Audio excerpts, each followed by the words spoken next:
আসসালামু আলাইকুম রহমতুল্লাহ।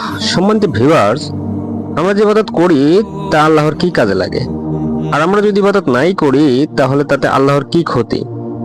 আজকের ঘটনার মাধ্যমে তার সুন্দর ব্যাখ্যা দেওয়া হলো। আল্লামা রুমি রহমতুল্লাহ আলাইহি একটা ঘটনা লেখেন। বাগদাদের সন্নিকটে এক গ্রামে এক ব্যক্তি বসবাস করত।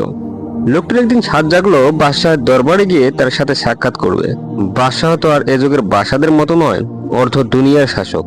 তখনকার মানুষ বাদশাহের কাছে গেলে কিছু হাদিয়া নিয়ে যেত।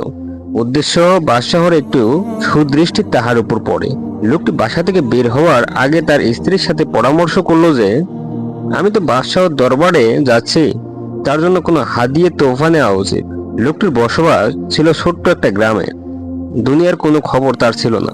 তার স্ত্রী তাকে পরামর্শ দিল, আমাদের ঘরের কলসে যে পানি আছে সেটা নিয়ে যাও। রাজদরবারের লোকজন এমন স্বচ্ছ ও বিশুদ্ধ পানি কোথায় পাবে? লোকটিও